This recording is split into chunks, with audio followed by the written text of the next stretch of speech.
Ruth chapter 4, verses 1 to 22.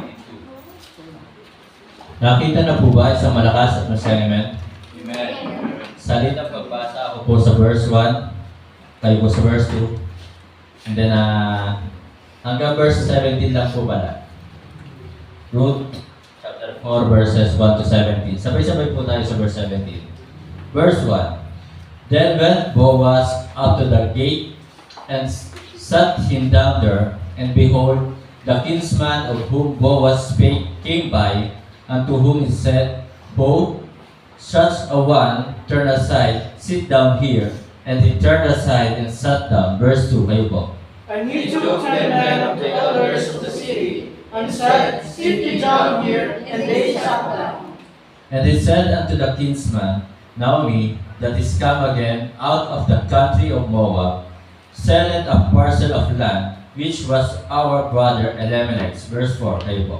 And I told them to advertise thee, saying, Buy it therefore and have thence, and therefore the elders of my people. If thou wilt redeem it, redeem it. But if thou wilt not redeem it, then tell them, that I may know. For there is none to redeem besides thee, and I am not with thee. And he said, I will redeem it. Then said Boaz, What day thou buyest the field of the hand of Naomi, thou must buy it also of Ruth, the Moabites, the wife of the dead, to raise up the name of the dead upon his inheritance. Verse 6, Debo. And the kinsman said, I cannot redeem it for myself, lest I have mine own inheritance. Redeem thou my right to thyself, for I cannot redeem it.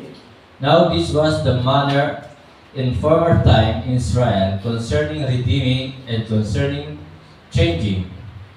For to confirm all things a man plucked off his shoe and gave it to his neighbor.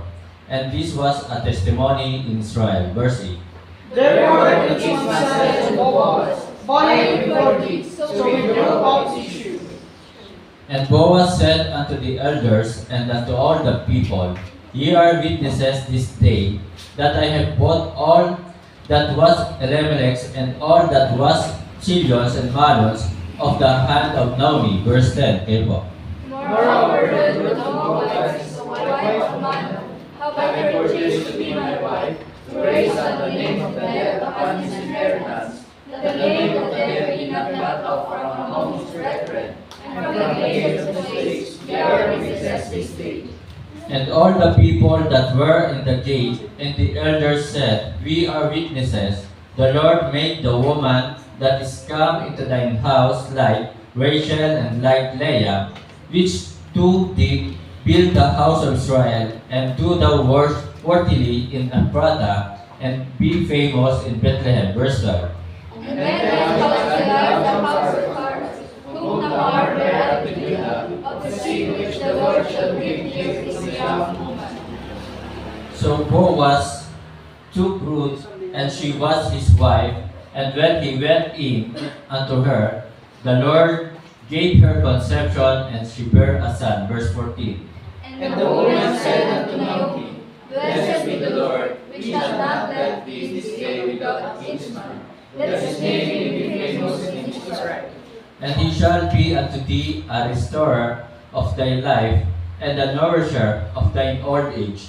For thy daughter-in-law which loveth thee, which is better to thee than 7 sons, hath borne him. Verse 16.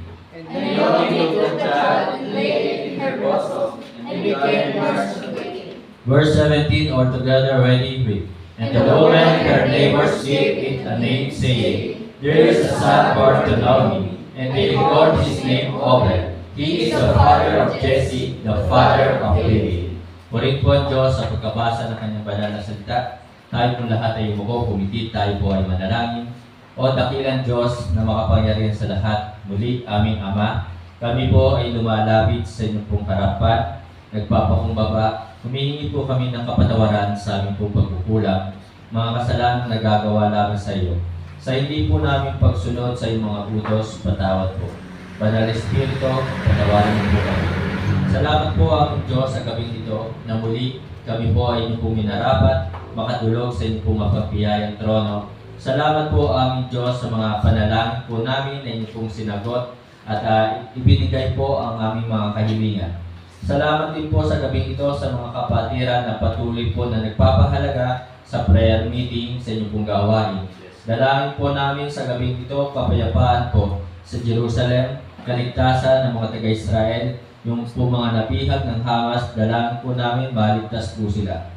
Salamat po Ama sa pribilehiyo na makapaglingkod sa inyo. Salamat sa inyong pong banal na salita na patuloy na nagbibigay sa amin ng kalakasan at salamat po sa inyong pong banal na salita na siya pong bumago sa aming pong mga buhay. Nawa po Panginoon, patuloy mo po kaming gamitin sa paglilingkod sa inyo. Banal na Espiritu, puspusin mo po kami. Ito po yung aking dalangin, hinihingi na may pasasalamat sa pangalan po ng aming Panginoon Jesus. Amen. Pwede na pumangko. Magandang gabi po sa ating lahat. At ito po, nandito na po tayo sa last chapter ng Ruth. At tunay na napakaganda po dito, Ruth, a story of suffering. Ito po ay talagang kwento ng talagang pagtitiis. Nakita niyo naman po na talagang si Ruth ay nag-ani, pumunta ng bukid, di ba? Para mag-ani ng mga ani. At siya po ay talagang nagtiis, iniwan ang kanyang lupain, ang Moab, at mas pinili po niya na makasama ang kanyang biyanan. At ito po ay isang story, a story of love, na talagang pinakita po dito sa atin na mahal ni Ruth ang kanyang biyanan. At mahal din po ni Ruth ang tunay na Diyos. So ito po ay makikita po natin ang kanyang commitment. And then Ruth is a story of redemption. Ito po ay kwento ng patungkol sa pagtutubos. At sa ating po buhay mga kapatid, mga minamahal, nung tayo po ay tinubos ng ating Panginoong Jesus sa lahat ng ating mga kasalanan, nandoon ang love, nandoon ang pag-ibig.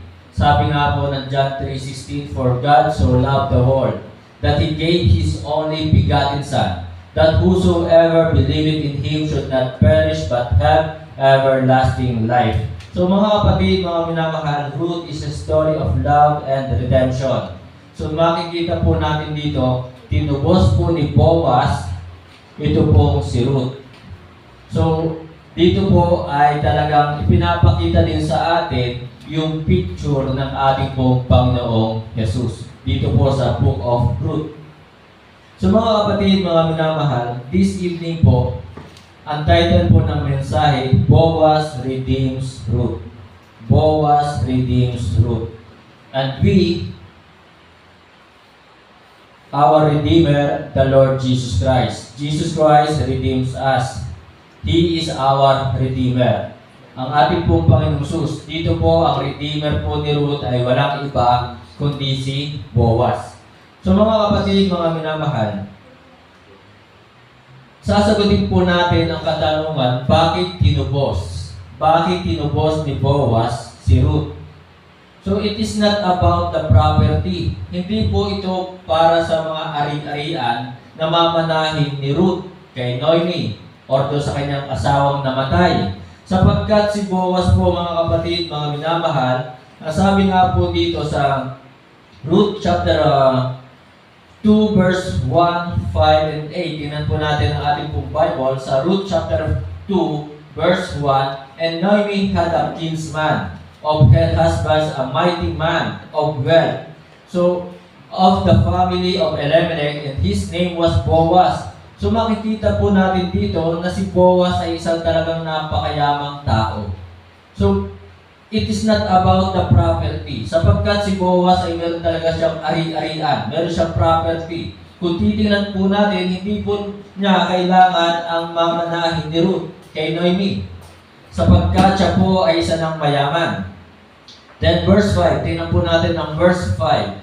Sabi po dito sa Ruth chapter 2 verse 5, "Then said Boaz unto his servant that was set over the rivers, whose damsels this?" So makikita po natin na talagang si Boaz ay mayaman at meron po siya mga servant, meron po siya mga katulong, meron po siya mga alipin, o meron siya mga tagapag-ani sa kanyang lupain.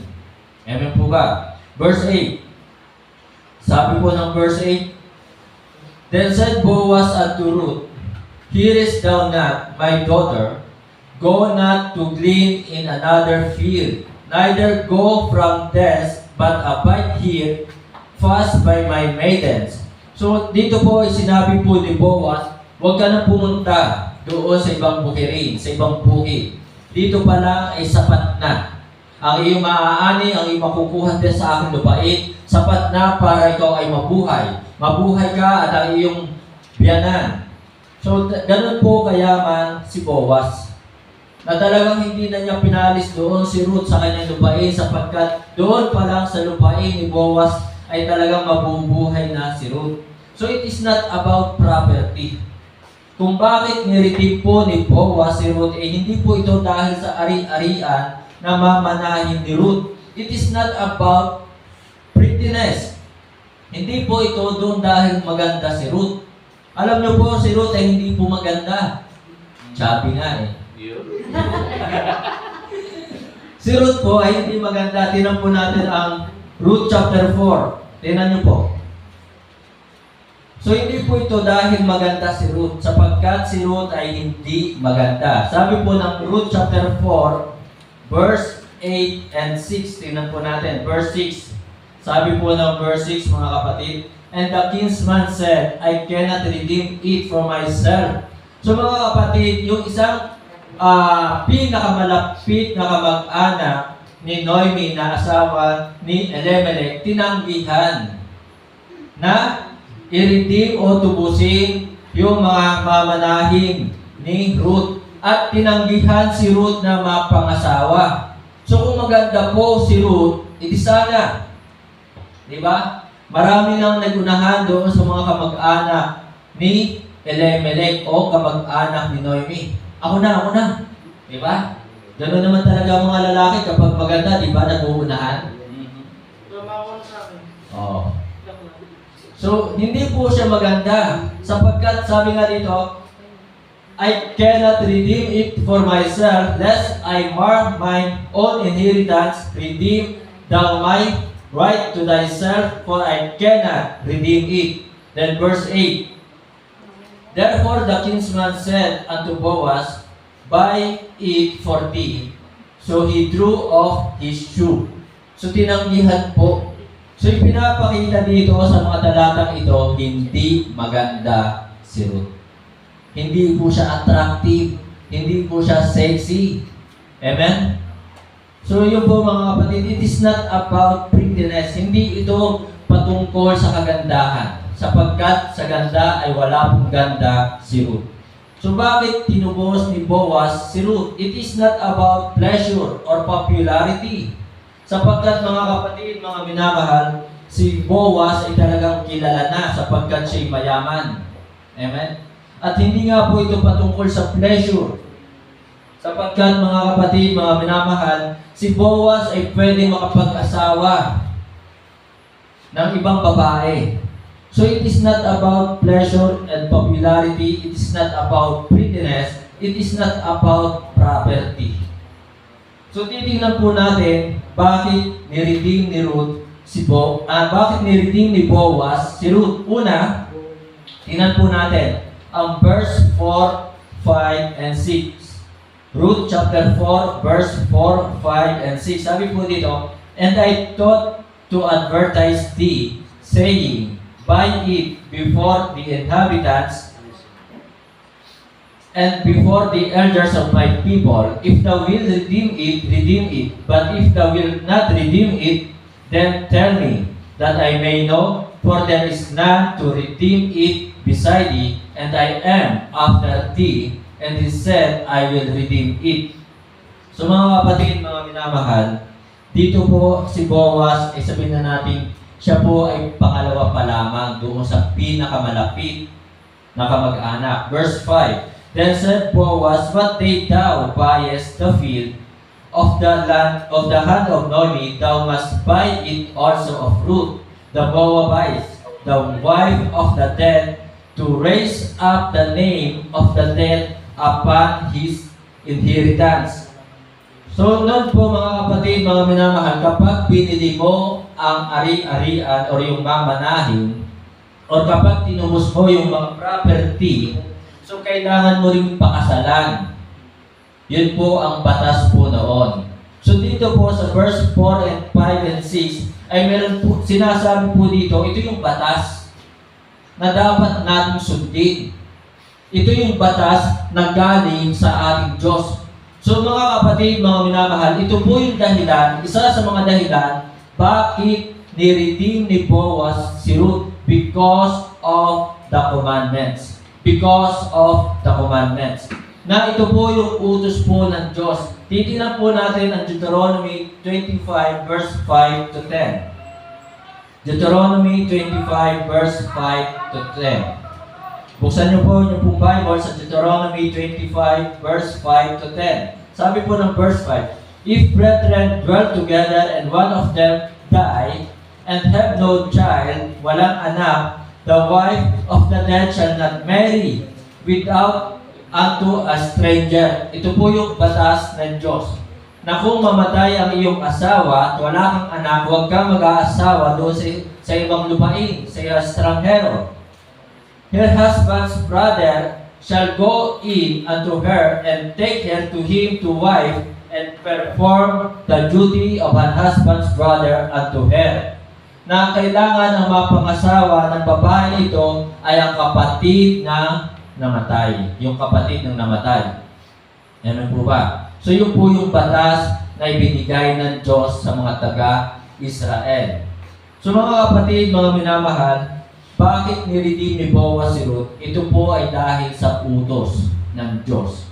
Because of the commandments. Makikita po natin dito na talagang pinahalagahan po ni Boaz ang utos ng Diyos. Pinahalagahan ni Boaz yung kalooban ng Diyos. Si Boaz ay isang taong may takot sa Diyos. Si Boaz ay isang taong may paggalang, respeto sa Diyos. Siya yung taong may paggalang sa kalooban ng Diyos. Mga kapatid, mga minamahal, napakaraming tao ngayon hindi takot sa Diyos. Maraming Kristiyano ngayon walang respeto, walang paggalang sa kalooban ng Diyos sapagkat hindi naman nila sinusunod ang mga utos ng Diyos. Hindi nila sinusunod ang kalooban ng Diyos. Mas pinipili nila ang sarili nilang kagustuhan. So mga kapatid, mga minamahal, kung mahalaga sa kanila ang prayer meeting, kung mahalaga sa kanila ang pagsamba, ito ay kalooban ng Diyos, dapat nandito sila. Kapag prayer meeting, kung mahalaga sa kanila ang pag-aaral ng BI, ibibigay nila ang kanilang the best. Sapagkat ang pag-aaral sa BI, ito po ay kalooban din ng Diyos. Ano po ba? Ang pag-aaral sa Bible School, ito po ay kalooban ng Diyos. Ito ay utos din ng Diyos. Sapagkat ang sabi nga po sa mga talata sa 2 Peter chapter 3 verse 18, kung hindi ako nagkakamali, but grow in grace and in the knowledge of our Lord and Savior Jesus Christ. Amen. So mga kapatid, paano tayo lalago? Diba? Sa kaalaman kay Kristo Jesus na ating Panginoon at tagapagligtas, kung hindi naman tayo mag-aaral ng salita ng Diyos, ng kanyang salita. So mga kapatid, mga minamahal, ito po ay kalooban ng Diyos. Kaya kung mahalaga sa bawat Kristiyano ang prayer meeting, ang pagsamba, at ang pagpasok sa BI or sa Bible School, ay kanilang ibibigay ang kanilang the best. Kanilang ibibigay ang kanilang the best sa pag-aaral. Kaya, kalungkutan po ng mga teacher na yung mga estudyante ay hindi nag-aaral. Ibinigay ng mga teacher ang the best, di ba? Ibinigay ng mga teacher ang kanilang the best, nagpa-print ng test paper, gumastos, pero nakakalungkot-kalungkutan sa mga teacher, mayroong mga bumabagsak. Amen? So, ibigay po natin, kung naniniwala po kayo na ito ay kalooban ng Diyos, yung pagpasok sa BI, pagpasok sa Bible School, pag-attend ng prayer meeting, pag-attend ng araw ng linggo sa pagsamba. Kung kayo po ay naniniwalang ito ay kalooban ng Diyos, ito yung utos ng Diyos, ibigay natin ang ating the best. Pahalagahan po natin. Ganun po ang ginawa po ni Boaz.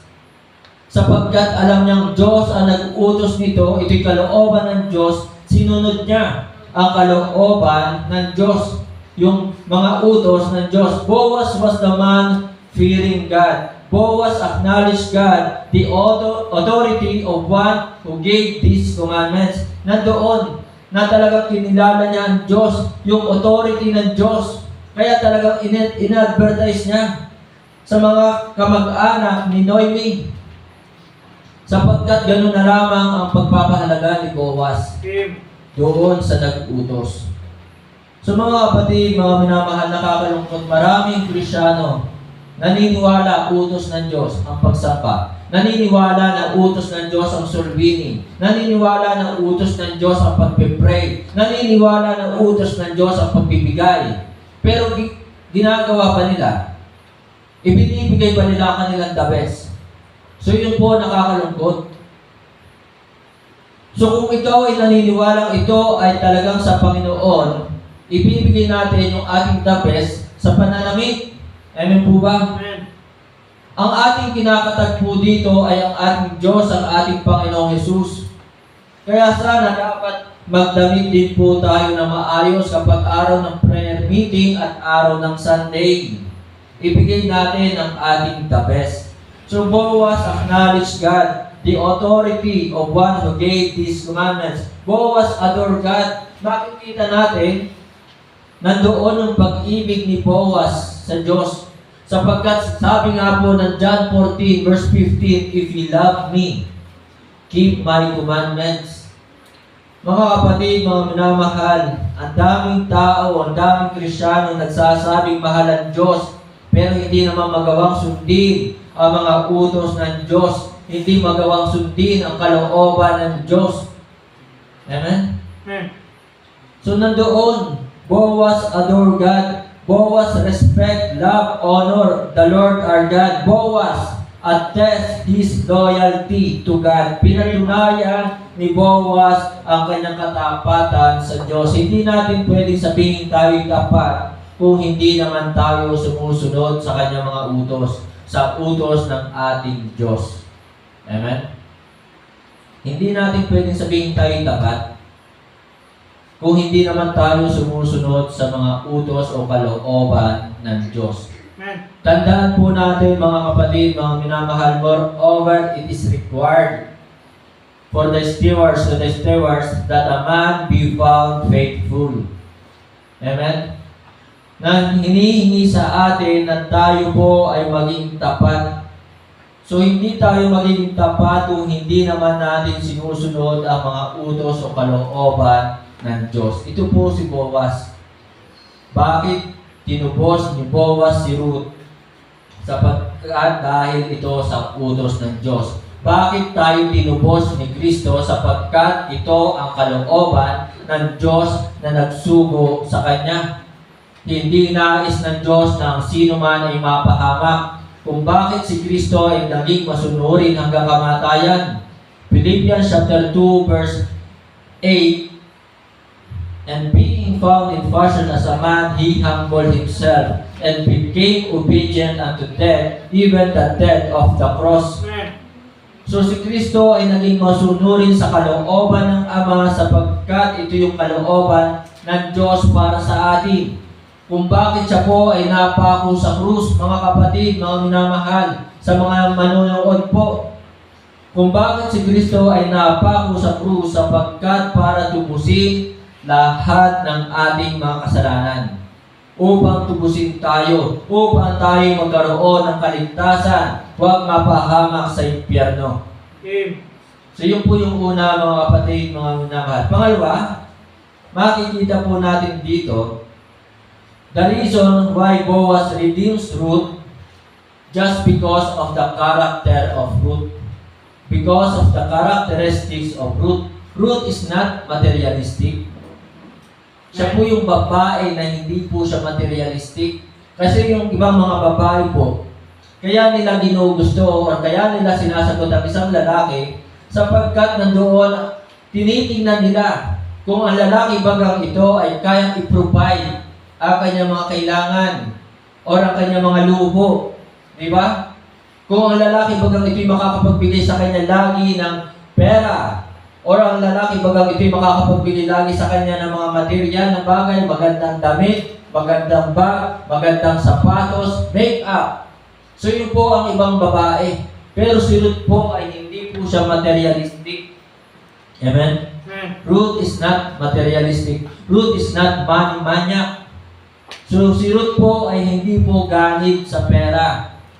Sapagkat si Ruth ay talagang siya po ay nag-aani lamang sa lupain ni Boaz at yung kanyang mga inaaling ito ay hindi niya tinanong si Noemi kailanman na magkano ko ba ito ibebenta. So nag-aani siya para lamang sa kanilang pagkain, sa kanilang kakainin. So makikita po natin doon na talagang si Ruth po ay hindi po siya after sa pera. Hindi siya after. Yung ibang tao o ang ibang Kristiyano, maglilingkod sa Diyos, nakatingin sa pera. Nakatingin doon sa blessings. So sana kung tayo po ay susunod sa kalooban ng Diyos, sana ay hindi tayo after sa pera. Amen? Sana kung tayo po ay susunod dahil mahal natin ang Diyos. Yun po yun. Ruth is not a murmurous. So hindi po siya murmurous, hindi po siya yung laging nagre-reklamo. Mainit ang magpunta sa bukid. Mahirap yung mag-ani talaga. Naranasan ko po ang mag-ani, talaga mainit. Kailangan mong meron kang sombrero na malapad. Anong tawag doon? Buli, pero meron pang ibang tawag doon eh. Sa lukot. Di ba? So yun, ang kailangan mo sombrero, tapos kailangan nakamahaba ang kamay kapag ikaw ay nag-aani. So ganun po kainit. Pero si Ruth ay willing siya na mainitan at hindi siya nagreklamo, hindi siya nagmurmur, hindi siya nagbulong-bulong. So Ruth is diligent. Ruth is devoted. Ruth is down to earth, humble. So yan po makikita natin lahat sa Ruth chapter 2 verse 2. Tingnan po natin ang ating pong Bible. Sa Ruth chapter 2 verse 2. Nandiyan na ba kayo? Say amen. Verse 2, And Ruth the Moabite said unto Naomi, Let me now go to the field.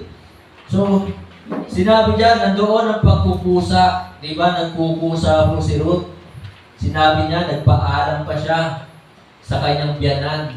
Mga kapatid, mga minamahal, sana magkaroon din po tayo ng kusa sa ministry. Kung ano po yung para sa ministry, sa gawain ng Diyos ni Kristo, magkusa po tayo. At sana kung ano man po yung gusto natin gawin para sa ministry, ipagpaalam muna din po natin. Amen? Magpaalam din po tayo. Sa inyong mga tahanan, bago kayo umalis, magpaalam po kayo na maayos sa inyong mga magulang. Para hindi po kayo napapagalitan, para hindi po nag-aalala yung po mga magulang. So magpaalam. So dito, sabi dito, Let me now go to the field and glean ears of corn after him, in whose sight I shall find grace. And she said unto her, Go, my daughter. So makikita po natin dyan, masipag si Ruth. Kaya bilang mga Kristyano, sana'y masipag kayo mag-aral, hindi yung masipag mag-cutting classes ha. Amen po ba? Sana'y wala akong mabalita ang Kristyano na nagka-cutting classes. Kayo po'y pinapapasok ng inyong magulang, umaasa ng magulang na kayo gagraduate, umaasa ng magulang na kayo nasa school. Amen? Kaya sana mga kapatid, mga minamahal, maging masipag sa pagpasok, maging masipag sa pag-aaral, maging masipag po tayo sa gawain ng Diyos ni Kristo. Ayaw ng Diyos na tayo itamad. Ruth is devoted, na makikita po natin na talagang si Ruth ay nagmamahal ng tunay sa kanyang biyanan. At si Ruth ay nagmamahal hindi lamang sa kanyang biyanan, kundi sa tunay, buhay at makapangyarihang Diyos. And then si Ruth po is down to earth. Diba? Mahirap po ang mag-ani sa bukid. Mahirap ang magtrabaho sa bukid. Pero si Ruth, dahil hindi nga po siya materialistic, ay makikita natin humble po siya. Down to earth po siya. Handa siya magsakripisyo para sa kanyang biyanan. Amen? So handa siya mahirapan. So ganun po, na talagang si Ruth ay talagang down to earth, humble, masunurin. Nung sinabi ni Boaz sa kanya, nandito ka na lang. Huwag ka nang pupunta sa ibang lupain, sa ibang bukirin. So sinunod po yun ni Ruth. Amen? Walang reklamo. At talagang ginawa ni Ruth kung ano lamang, kinuha ni Ruth kung ano lamang yung para sa kanya. Pero ang lahat ng yun ay pinasubrahan ni Boaz. Diba? Pinalabisan ni Boaz. Kasi nga nakita ni Boaz itong mga characteristics na ito ni Ruth. So mga kapatid, our character attitude matters. Mahalaga na magkaroon tayo ng magandang pag-uugali. Maganda ka nga sa appearance, pero kung pangit naman ang iyong ugali, useless po yan. Kahit ikaw pa'y matalino, kung pangit ang ugali mo, diba? Ito ang iyong kakabagsak. Amen? So dapat ayusin po natin ang ating pong ugali, ang ating attitude. Bilang tayo ay mga Christian, tagasunod po tayo ni Kristo. Then mga kapatid, mga minamahal, last, bakit kinubos ni Boaz si Ruth? Ito rin po ang dahilan bakit tayo kinubos ng Diyos. The charity of Boaz. Ang pag-ibig ni Boaz kay Ruth. Minahal po ni Boaz. Hindi dahil maganda, hindi po maganda si Ruth. Diba? So mga kapatid, ang nakita po ni Boaz looked not at the outward beauty, sapagkat wala naman pong beauty si Ruth, but in the inward beauty of Ruth. Yun po ang tiningnan ni Boaz. Yung puso ni Ruth, di ba? Yun din siguro nakita ni Brother Luis kay Ate Ruth. Mga kapatid, mga minamahal, puso po ang ating titingnan. Sapagkat ang Diyos, sabi na po ng Bible, hindi ko lang matandaan kung saan po yung sa Samuel, sa 1 Samuel chapter 15 pa yon, na God looketh on the heart. Diba? So, ang Diyos po ay tumitingin sa puso. Hindi doon sa ginagawa ng tao, hindi doon sa physical ng tao, kundi sa puso. So mga kapatid, yun po si Boaz. Si Boaz ay tumingin sa puso ni Ruth, hindi sa kanyang panglabas na anyo. Boaz loved God the Lord. He obeyed the commandments of God. Na makikita po natin, hindi lang niya mahal si Ruth, kundi mahal ni Boaz ang ating Diyos. Yun po yun. If you love me, keep my commandments. Diba? So ito rin po yung dahilan bakit tayo itinubos ng Diyos sa ating mga kasalanan. But God commended His love toward us in that while we were yet sinners, Christ died for us. Na kahit tayo po'y makasalanan, dahil sa pag-ibig ng Diyos, si Kristo ay namatay para sa atin. Ibinigay ni Kristo ang kanyang buhay para sa atin dahil mahal niya tayo. Ayaw ni Kristo na tayo mapahamak sa impyerno. Ito rin po yung dahilan bakit tinubos ni Boaz si Ruth. Mga kapatid, mga minamahal, kung mahal po natin ang Diyos, sana ibigay natin ang ating the best. Ang tunay po nagmamahal ay talagang nagbibigay. Ang tao pwedeng magbigay kahit hindi nagmamahal. Tandaan niyo po yan. That's right. Ang tao pwedeng magbigay kahit hindi nagmamahal. Pero ang tunay na nagmamahal ay talagang nagbibigay po yan. Kasi pwedeng balat kayo naman ang pagbibigay. Di ba? Pwedeng magbigay sapagkat mayroong masamang motibo. Di ba? Kaya pwedeng magbigay kahit hindi nagmamahal. Pero ang tunay na nagmamahal, hindi maaaring hindi yung magbibigay. Tingnan po natin. 1 Corinthians chapter 13. Verse 3, I think. 1 Corinthians chapter 13. verse 3. And the wisdom. Tingnan niyo po. Ito po yung meaning ng pag-ibig.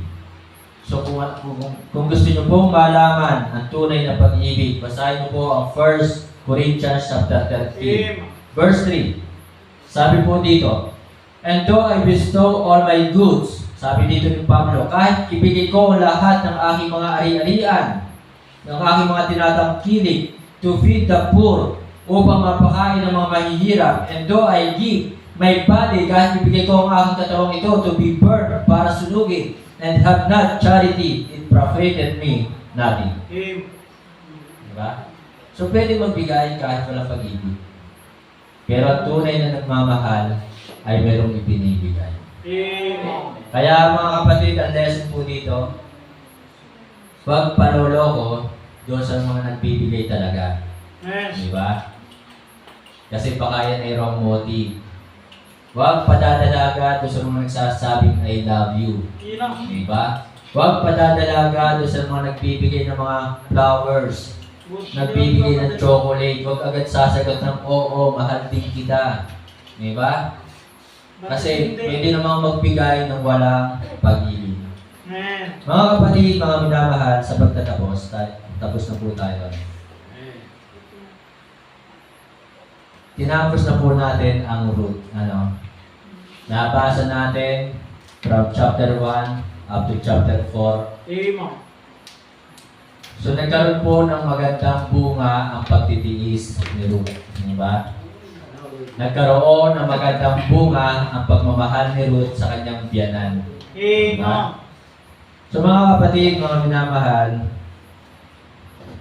sana taglayin din po natin ang karakter ni Ruth.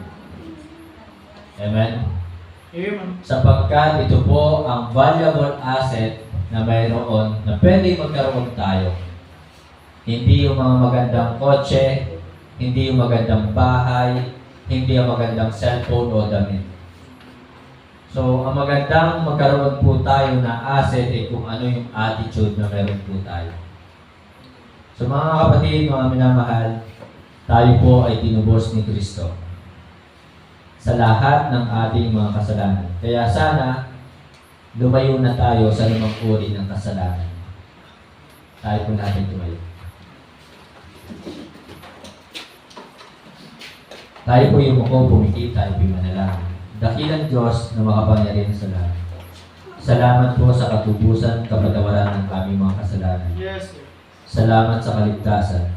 Salamat na kami po ay tinubos ng aming Panginoong Hesus sa lahat ng aming mga kasalanan. Salamat din po sa inyo po banal na salita na aming po napag-aralan. Nawa ito'y tumimo sa puso't isipan ng bawat isa.